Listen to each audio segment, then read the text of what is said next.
"Pretend to be my wife," King Logan Thorn whispered, blood trickling from his wounded shoulder as he propelled me into the darkened tunnels.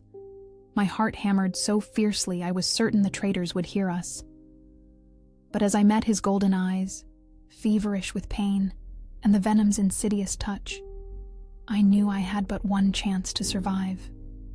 "I will do it," I replied, surprising even myself with the unyielding resolve in my voice. "But I have a condition." The shock that crossed his face was unfeigned. For who, indeed, negotiates with a king teetering on the precipice of death? How this solitary condition would irrevocably alter everything between us, I could not yet fathom.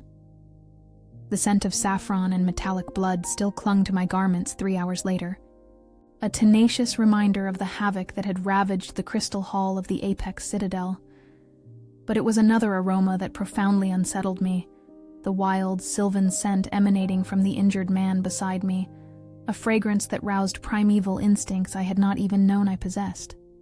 It was as if my very body recognized something my conscious mind vehemently refused to acknowledge. My name is Arya Meadowlight, and I should never have borne witness to what transpired on that winter solstice night. I was merely an inconspicuous scribe, amidst the crimson velvet tapestries, assigned to meticulously record the rather inconsequential wine list for the diplomatic banquet. My eidetic memory was useful for transcribing ancient documents within the archives of Lumina, nothing more. Yet my sensitive omega scent had always been a curse disguised as a gift, apprehending nuances others completely overlooked. It was this very olfactory acuity that first alerted me to the imminent peril. Amidst the customary aromas of fragrant candle wax, imported exotic spices, and the costly perfumes of the noble guests, I detected something subtle yet mortally perilous, the metallic, acrid scent of aconite blending sinisterly with the fine vintage. A chill seized my blood as I comprehended with burgeoning horror what was about to unfold.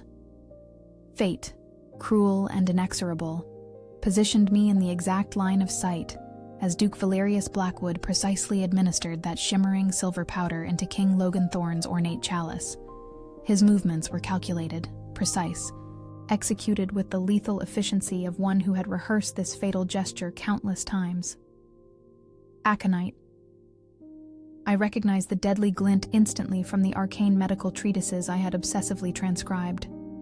A cry lodged itself in my throat, stifled by the instantaneous pandemonium as the first arrows violently shattered the hall's towering windows. This was no external assault. It was a meticulously orchestrated internal purge, a conspiracy meticulously woven within the shadowy corridors of the palace itself. King Logan Thorn did not immediately succumb as the conspirators had anticipated. Even having ingested the deadly aconite, he rose like an awakened titan. He roared, unleashing a wave of alpha power that made the very crystals of the chandeliers vibrate with frequencies that pierced my ears. Goblets shattered in a cascade of glittering fragments, but the venom, already coursing through his veins, suppressed the primal shift that alone could have saved him. Amidst the burgeoning pandemonium, our gazes met across the maelstrom of chaos. I saw not merely the formidable, legendary predator, but an abyssal solitude that I recognized with a painful clarity, for it mirrored my own. The traitors had sealed the main exits, but they remained ignorant of the hidden servant's passage concealed directly behind me. Logan staggered towards me, his movements rendered disjointed by the virulent aconite. As he drew near, a raw heat radiated palpably through his torn tunic, and I could discern the relentless alpha power warring within him against the encroaching toxins. He propelled me into the shadowed passage, sealing the heavy stone door behind us with a jarring thud. The ensuing silence was more terrifying than the cacophony it replaced. In the absolute blackness, his singular scent intensified, a potent blend of ancient cedar, heated iron, and something purely, powerfully masculine that provoked an inexplicable, visceral reaction deep within me. Each breath I drew felt less like oxygen and more like a potent draft, swirling through my mind and blurring the edges of my rational thoughts. Logan collapsed against the rough stone wall, his breathing a harsh, laborious rasp. With the chilling tendrils of death closing in, he seized my wrist. His fingers, surprisingly gentle despite the desperate urgency, sent an immediate, unsettling wave of heat coursing through my arm. "Feign yourself my wife," he rasped, his voice a rough whisper, yet laden with intrinsic alpha authority that made my skin prickle with an uncomfortable awareness. The Lycan code forbids any touch upon a king's mate, even by usurpers. A shiver coursed through me, born of more than mere terror. There was something in the guttural way he uttered "wife" that sent a disconcerting warmth spiraling through my very core. I knew the legends surrounding King Loganthorn, merciless, solitary. But whispers also spoke of his tormenting nightmares, his profound, aching loneliness. "I will do it," I affirmed, my voice gaining an unexpected steadiness. "But I have an inviolable condition." King Loganthorn blinked, his eyes unfocused with shock and the encroaching venom. No one dared to negotiate with a king, least of all an Omega facing imminent death. "Speak it," he rasped, the agony twisting his voice into something guttural and distinctly bestial. "Only if you pledge to treat me as your equal, not as mere chattel, not as a disposable instrument. My voice shall carry the same immutable weight as yours for the duration of this perilous masquerade." The subsequent silence was deafening, hanging heavy and thick between us. He studied me with an unsettling intensity that made my skin prickle once more, as if truly seeing me for the very first time. He had clearly anticipated docile submission, not a bold demand for parity. With no precious moments to waste in argument, he gave a curt, almost imperceptible nod, sealing a desperate pact that would irrevocably alter both our destinies. Our desperate flight through the Cascadian wilds endured for 40 brutal days, traversing an unrelenting winter that tested the very boundaries of both human and supernatural endurance. To the outside world, we became Lord and Lady Blackwood, a minor noble couple returning to their remote estates. King Loganthorn, with the meticulous precision of a seasoned spy, had fabricated this elaborate identity, complete with forged documents and a meticulously crafted, plausible backstory. Yet portraying husband and wife, when every accidental brush of skin sent raw electricity sparking through me, became an exquisite torture that intensified with each passing day. At the first remote lodge where we sought refuge, the innkeeper offered us only a minuscule chamber, its single bed barely large enough for one. King Loganthorn chivalrously insisted on taking the cold stone floor, yet I could feel his golden eyes tracing my form in the oppressive darkness, an intensity that made my skin burn even beneath thick blankets. The first night was an agony of mutual awareness. Every shift I made on the creaking bed springs echoed through the room, and I knew he registered each sound. As I turned, my hair spilling over the mattress, I could have sworn I heard his breathing hitch. The very air was thick with unresolved sexual tension, an electricity that made every fiber of my being hum with an almost painful yearning. By the second night, at a decrepit lodge on the treacherous frontier between loyalist territories and disputed lands, the tension escalated to a nearly unbearable crescendo. The establishment was as worn as its suspicious clientele, but it was the searing gaze Logan fixed upon me when the innkeeper again presented only a single room that sent my heart lurching. "Are you doubting me?" he murmured, low and guttural, when I questioned his proposed route, stepping dangerously close within the cramped confines of our chamber. The heat radiating from his body seeped through his clothes like a living furnace, and being this close made my breath quicken in a way that had absolutely nothing to do with fear. I could feel the alpha power emanating from him in subtle, undulating waves that prickled my skin. There was something primal in his gaze, as if he wrestled with instincts far beyond mere politics or survival. When our eyes finally locked, I saw raw, undisguised hunger there, a yearning he fought with desperate, rigid control. I deployed my eidetic memory of ancient maps to prove his chosen route led to a heavily guarded dead end. But as I traced the alternative path on the dusty tabletop, our fingers brushed, a fleeting, accidental contact. The electric shock that arced through my arm was so potent that we both recoiled as if seared. "You are right," he conceded, the words etched with reluctant acknowledgement, and it was the first time I glimpsed something akin to respect in his golden gaze. For the first time in his formidable life, the king had been forced to yield to a subject's superior logic. The condition of equality was no mere empty rhetoric. I enforced it in every decision, compelling Logan Thorne to perceive me as an intellectual partner rather than a burden to be endured.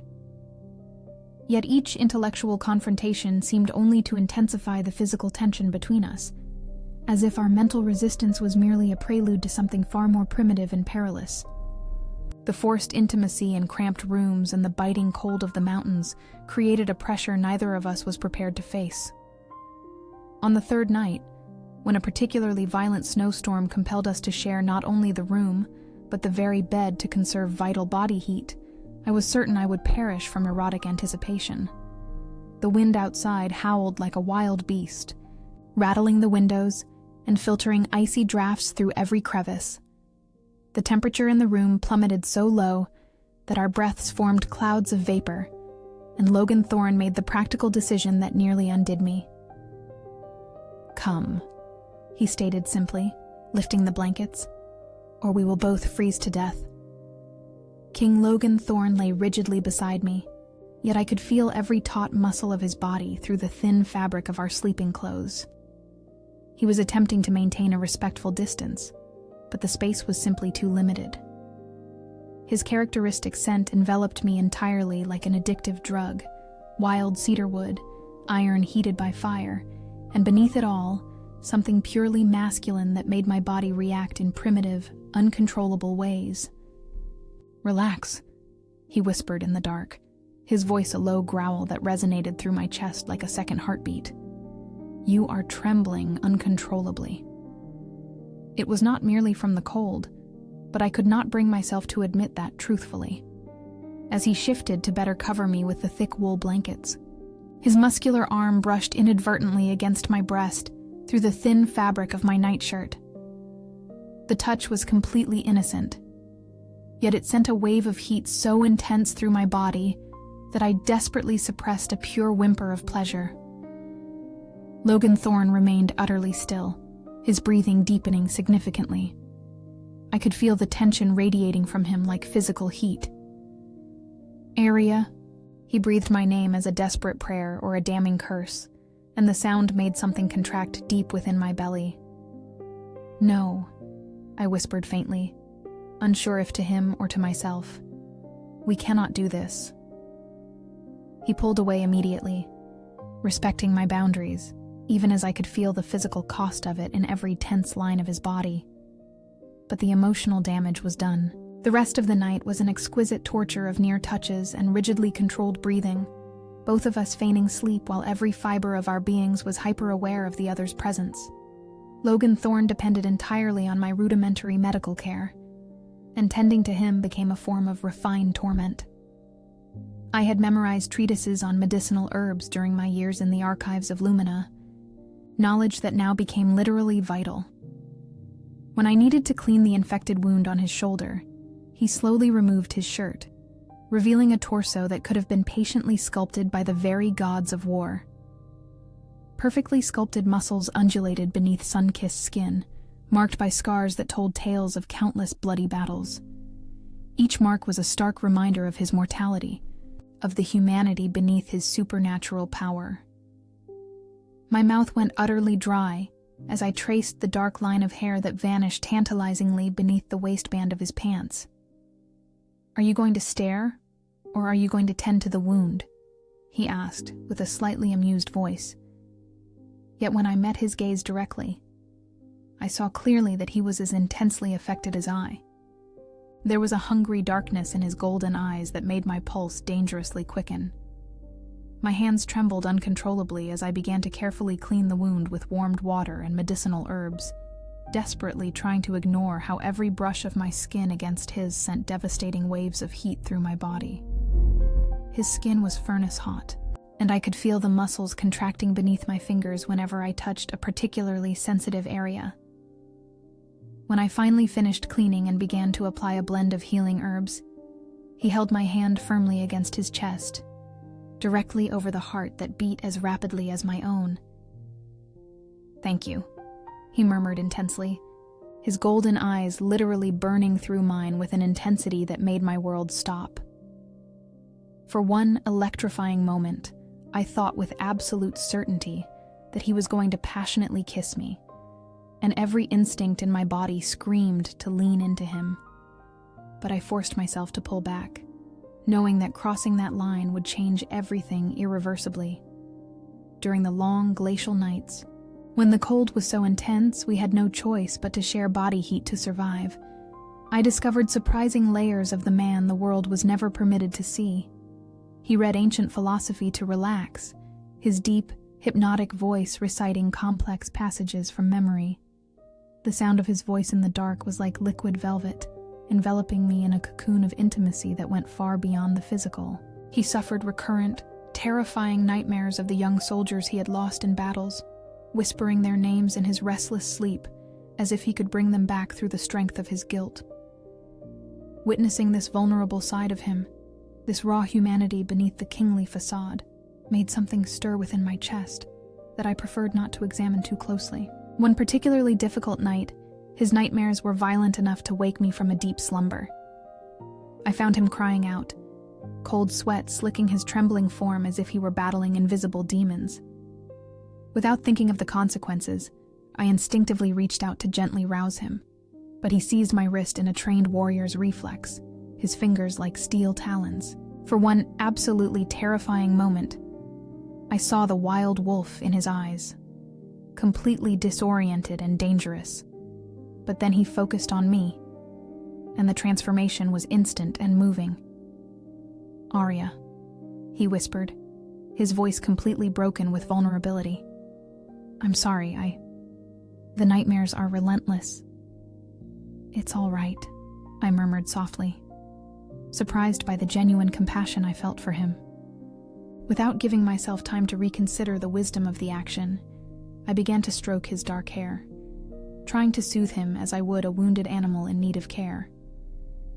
The effect was immediate and profound. He relaxed completely beneath my gentle touch, his eyes closing as a sigh of absolute contentment escaped his lips. "Don't stop," he pleaded, his voice vulnerable in a way I had never imagined possible. I spent the rest of the night stroking his hair, feeling the tense muscles of his body gradually relax against mine. During the second week of our perilous journey, we almost lost control completely. A brutal snowstorm forced us to seek shelter in an abandoned cabin, a space even smaller than the claustrophobic inn rooms we had previously shared. There was no furniture, only an old mattress on the floor and a fireplace that barely worked. We spent hours trying to light a fire, working side by side with a domestic intimacy that was strangely comforting. Our hands constantly brushed as we fed the weak flames with dry branches, and each contact sent sparks through my skin that had nothing to do with static electricity. When we finally managed to coax stable flames from the damp wood, we were exhausted, chilled, and perilously aware of each other. "Come here," Logan commanded softly, extending his muscular arms. "You'll freeze to death if you stay there shivering." I nestled hesitantly against him, and his body heat immediately enveloped me like a living blanket. We stayed like that for endless hours, listening to the wind howl savagely outside as the warmth between us gradually and dangerously intensified. His hand began to unconsciously stroke my hair, and I allowed myself to melt against him, inhaling his addictive scent. "Arya." He murmured my name like an intimate caress, and when I looked up, his golden eyes were dark with raw, undisguised desire. This time, I didn't pull away when he leaned in. Our first kiss was hesitant, almost reverent, as if we were touching something sacred and forbidden. But when I groaned softly against his lips, something utterly wild and primal awakened within him like an animal stirring from hibernation. He turned me with fluid, predatory movements, pressing me against the old mattress as his body covered mine entirely. His weight on me was at once protective and arousing, a physical display of power that should have terrified me, but instead sent waves of liquid heat through my veins. The kiss deepened dangerously, becoming more urgent, more desperate, as if he sought to transmit years of loneliness and raw need through a single touch. His hands explored my body through the thick winter clothes, sending devastating waves of pleasure through my skin that made me arch involuntarily against him, as if my body possessed a will of its own. God. He groaned hoarsely against my pulsing throat, his voice rough with desire and something close to desperation. You have no idea what you're doing to me, Arya, since the moment I saw you in those tunnels. When his skilled, warm hands finally found the bare skin beneath my shirt, sliding over my waist with a reverence that contrasted the urgency of his kisses, I thought for certain I would explode from pure need. Each touch was an invisible mark, a silent claim that went far beyond the physical. It was only the menacing sound of approaching voices outside that tore us abruptly apart, both of us breathing heavily as if we had run for miles. The reality of our dangerous situation rushed back like a bucket of icy water, but the desire we had awakened in each other remained, latent as embers ready to reignite with the slightest provocation. After that transformative night, the tension between us became almost unbearable. Every gaze was laden with unfulfilled promise. Every accidental touch sent waves of electricity through our bodies as if we were connected by invisible wires. We walked a dangerous tightrope between primal need and forced self-control, and both of us knew it was only a matter of time before one of us plummeted entirely. Logan became more protective, more possessive, his eyes tracking my every movement with an intensity that made my skin prickle. When other men in the lodges looked at me for too long, I saw a dangerous gleam in his golden eyes that reminded me that, beneath the civilized facade, he was a lethal predator. At the same time, he began to genuinely consult me on every decision, not merely fulfilling the condition of equality out of obligation, but because he had begun to truly value my perspective. Each time he sought my opinion and truly listened to my reply, I felt something warm within my chest that stretched far beyond mere political satisfaction. However, a devastating revelation shattered our burgeoning harmony like an emotional earthquake, cracking the very foundations of everything we had so carefully constructed. During a tense negotiation with smuggler merchants to secure safe passage, I fluently spoke the forbidden dialect of the Cinderfell wastes, without thinking of the consequences. Logan recognized the dialect immediately, his eyes narrowing with a glacial suspicion that made me physically recoil. He knew exactly what that dead language signified. "Where exactly did you learn that?" His voice was dangerously calm, but I could feel the alpha power agitating violently beneath the surface. "It was my native tongue," I reluctantly admitted, "before I was brought to court as an orphan." He realized with brutal clarity that his wife was not merely an orphaned scribe. She was the exiled daughter of an extinct rebel clan, the last survivor of a lineage he himself had condemned and destroyed years ago. "Your father," he stated, not asked. "He was the Count of the Cinderfell Wastes." The irony was cruelly poetic. I had fallen for the man who destroyed everything I loved. Distrust returned, sharp as ice. For 2 tense days, Logan barely spoke to me, his eyes tracking me with paranoia. "You knew?" He confronted me on the 3rd night. "When you found me bleeding, did you know exactly who I was?" "Yes," I admitted honestly. "I always knew perfectly." "And yet you chose to help me?" "And yet you were dying," I replied, allowing ancient pain to color the words. Vengeance would not bring my family back. It was true, painfully true. The vulnerable Logan I had seen in our intimate moments was different from the ruthless king of historical accounts. "I remember them clearly," he whispered, his voice broken. "Your father fought bravely until the end. His last words were about you, begging me to spare the innocent girl." Tears, repressed for years, finally spilled uncontrollably. Logan watched me weep with an agony that suggested each tear was a sharp dagger in his own heart. The journey reached its devastating emotional and physical climax when we were brutally ambushed in the Weeping Woods, a shadowy grove known for its gnarled trees and perpetual mist that confused even the keenest senses. The air was thick with the smell of damp earth and decaying vegetation, creating an oppressive atmosphere that made every shadow seem like a hidden potential threat. The attackers were not regular soldiers from the rebel army, but specialized mercenaries specifically hired to hunt us to our deaths. Men with no loyalty beyond the gold that filled their pockets. Warriors hardened by decades of conflict, armed with runic blades specifically forged to wound Lycans even in their most powerful form. They had surrounded us with impressive military precision, systematically cutting off every possible escape route, like experienced predators cornering their prey. King Logan Thorn fought with a desperate ferocity that was simultaneously beautiful and terrifying to witness. Even weakened by the residual effects of the aconite poison and unable to fully access his transformation, he moved with a lethal grace that demonstrated why he was feared across the continent. He repeatedly used his own body as a protective shield, interposing himself between me and the attackers with a devotion that went far beyond political duty. Each movement cost him precious blood and vital energy, yet he did not retreat an inch. His sword danced in deadly arcs through the hazy air, cutting through armor as if it were made of parchment. But there were too many, and Logan was losing blood rapidly from multiple wounds.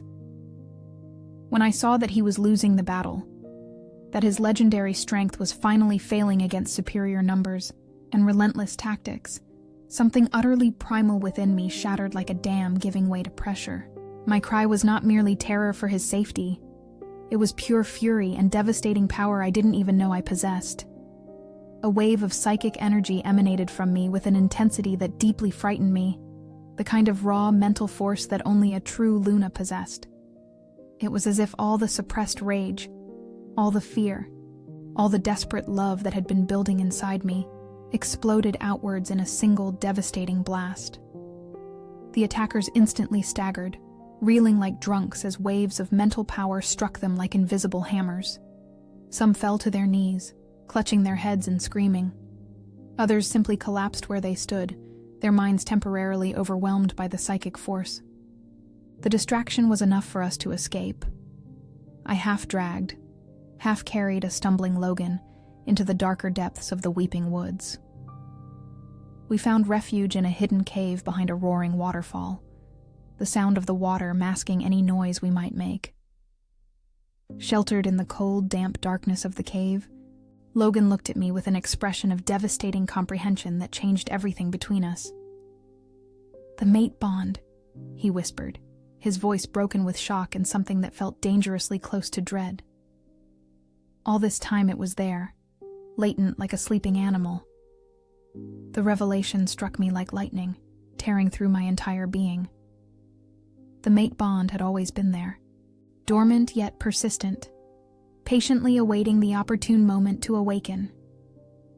He had subconsciously suppressed it years ago when he first caught my scent at court, instinctively rejecting the connection before it could fully form. "You rejected me," I whispered, the pieces finally clicking into place with painful clarity.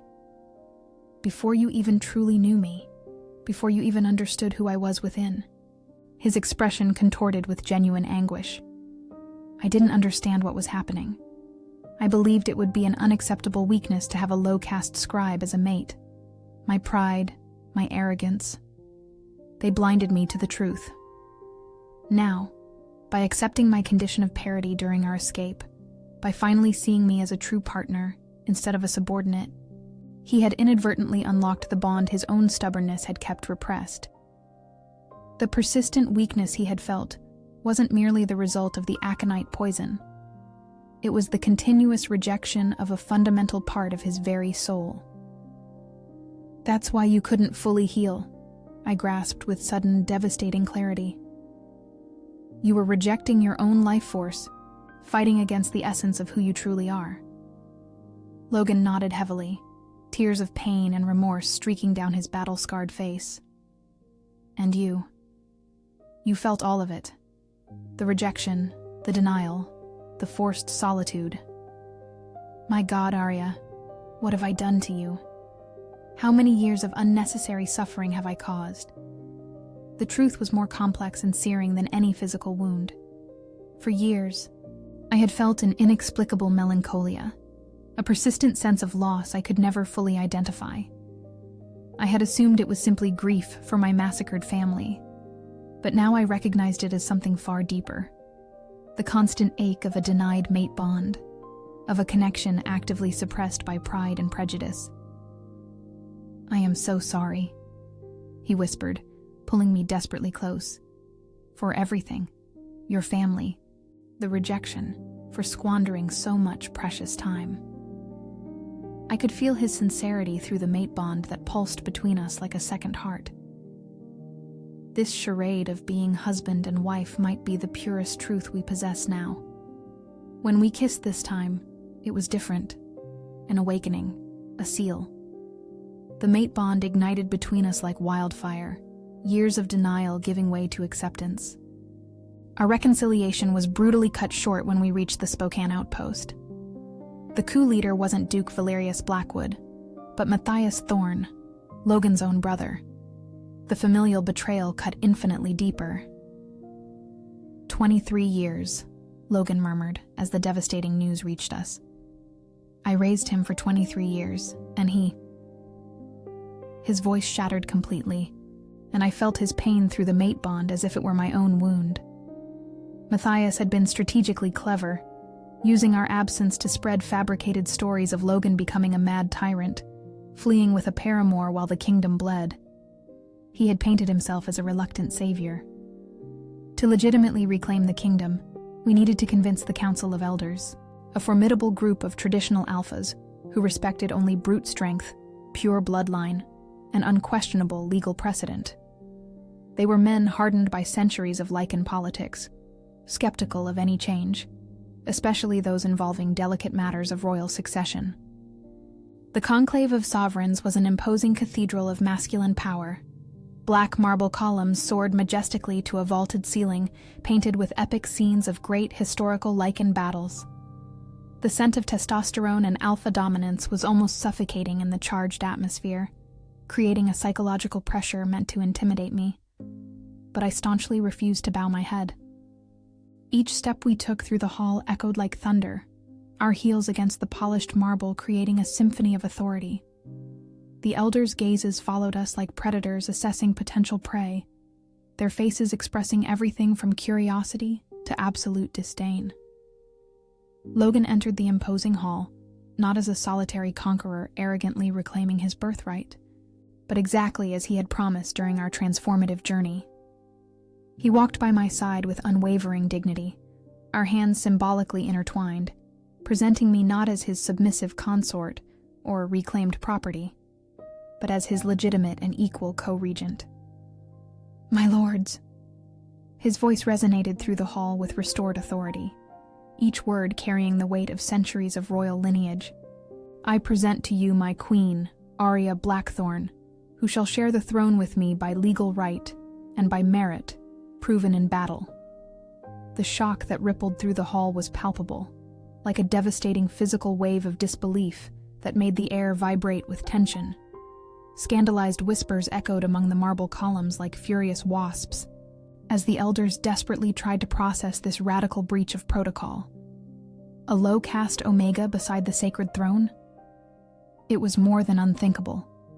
It was absolute heresy against the entire Lycan social structure established for millennia. "This is utterly impossible," roared Elder Aldrich Stonehand, a man whose muscles seemed literally sculpted from stone and whose eyes gleamed dangerously with concentrated alpha power. His voice echoed through the hall like the roar of an avalanche. "The ancient Lycan code does not permit such a social aberration." It was then that the second great turning point struck, reverberating through King Logan Thorne with a profound shock that etched itself onto his grim features. I had meticulously prepared for this moment during the last arduous weeks of our journey, obsessively reviewing every archaic law I had transcribed in my dedicated years within the archives of Lumina. Indeed, I stated. My voice, though not loud, cut through the rising tumult with a crystalline clarity that instantly silenced the conclave of sovereigns. There exists a valid and irrefutable legal precedent, the law of blood parity. The silence that followed was utterly deadly, thick with unspoken implications. I watched some of the Elder Council of Elders straighten rigidly, ancient recognition gleaming dangerously in their eyes as long-buried memories stirred like resurrected phantoms. This was knowledge deliberately obscured, buried under layers of more convenient tradition. When a Lycan king makes a solemn vow of equality in exchange for genuine salvation, even under extreme duress, I continued, reciting the exact words I had memorized from a 1,000-year-old scroll, my voice gaining potent strength with each word. That promise becomes absolute and unbreakable magical law, etched into the very essence of his alpha power. Elder Theron Longbeard, the oldest of them all and revered as a living legend, slowly rose with the dignity of centuries. His white beard cascaded to his chest, his eyes carrying the profound wisdom of ages past. When he spoke, his voice echoed through the conclave of sovereigns like destiny's own judgment. The law of blood parity cannot be broken, not even by the king who invoked it. If this is true, if the promise was made in genuine peril of death and accepted voluntarily, then you share the throne by unquestionable divine right. King Logan Thorne gazed at me with growing admiration, his eyes holding something akin to reverent awe. He had not known this obscure law, but he instantly recognized the strategic brilliance of what I had achieved. By declaring me his equal to save me in those dark tunnels, he had legally divided the crown with me through ancient magic, more potent than any modern decree. Matthias Thorne, who had been tensely observing from an elevated gallery, erupted in volcanic fury that made the very walls of the conclave tremble. "This is utterly ridiculous," he roared, descending the stairs like a raging storm, alpha power rippling from him in palpable waves that made even veteran guards instinctively recoil. A pathetic legal trick cannot supersede legitimate birthright. But I used my newly recognized position of equality to invoke a right none of them expected or had considered possible. As the legally recognized co-regent, I declared solemnly, my voice echoing with authority I never knew I possessed. I invoke my ancestral right to accept the challenge in place of my king. But I will not fight with claws or swords. I will fight with the weapons a true ruler must possess: strategic intellect and knowledge. The uproar that followed was absolutely deafening. Alphas roaring furious objections, elders debating legal precedents in ancient tongues. Matthias Thorne screamed it was a complete farce. But Elder Theron Longbeard raised his hand authoritatively for absolute silence. "The law of blood parity allows a regent to choose their weapons of combat," he declared with absolute finality. "If the queen wishes to fight with mind instead of physical strength, so be it. But the challenge must have real and definitive consequences." During our escape, I had memorized complex financial records proving Matthias Thorne had financed his coup by selling vital secrets to enemy kingdoms. "Matthias Thorne," I began, my voice cutting the silence like a blade. "You financed your coup by systematically selling military secrets. 3,000 gold coins from Valdris for the border fortification maps, 5,000 from Morvan for the patrol routes, 10,000 from the mercenaries for the royal guard schedules." I saw panic replace arrogance. I continued relentlessly, reciting numbers and dates with devastating precision. "The records are here," I said, producing documents. "Your own handwriting, your signature on contracts that sell the soul of our people." The victory was intellectual and strategic, definitively proving an Omega could save the kingdom using the mind. The ability to see patterns where others saw numbers, that was the true power of a ruler. When evidence was verified by the Council of Elders, the verdict was unanimous. Matthias Thorne was condemned not only for treason, but for selling secrets that could have resulted in the total destruction of the evergreen lycanthropic kingdom. With the crown securely restored, King Logan Thorn turned to me in the silence of the royal chambers. "Does the condition still hold?" he asked, vulnerable. I smiled, touching his face with tenderness that had grown from our impossible journey. Forever. Equality or nothing. For the first time in his life, the Lycan king knelt, not in defeat, but for absolute devotion to his true queen. When he stood up and pulled me into his arms, the kiss was unlike all others. A seal of equality, a promise of mutual respect. Our kingdom would be utterly different from anything that had existed before. No longer a monarchy based solely on brute force and domination through fear, but a true partnership that balanced physical prowess with refined intellect, respected tradition with necessary innovation, ancestral alpha strength with long underestimated omega wisdom. The forgotten scribe and the arrogant king had become something infinitely greater than the sum of their individual parts. From the chaos of that terrible night in the crystal hall of the Apex Citadel sprang forth not only an improbable love that defied all social conventions, but an entirely revolutionary new form of governance that would forever change the course of Lycan history. For sometimes, I discovered through our extraordinary journey, the best and most enduring transformations begin with a simple condition whispered in the deepest darkness. Treat me as an equal. When you truly accept treating someone as an equal, when you lower all your carefully constructed defenses and allow them to see your true soul without masks or pretenses, you do not merely transform that person in profound ways. You transform yourself in ways you never imagined possible, discovering unexpected strength in honest vulnerability and true power in genuine humility. Our love had been forged in the relentless fire of adversity, tempered by the pain of betrayal, and strengthened by the mutual acceptance of our deepest imperfections. It was a love that had not only survived the ultimate test of absolute power, but had emerged stronger, more resilient, creating a kingdom where equality was not just a distant, unreachable ideal, but a reality lived and breathed daily by all its inhabitants. In the nights that followed our joint coronation, when we could finally be alone without the weight of political expectations or the danger of persecution, Logan and I discovered even deeper layers of our connection.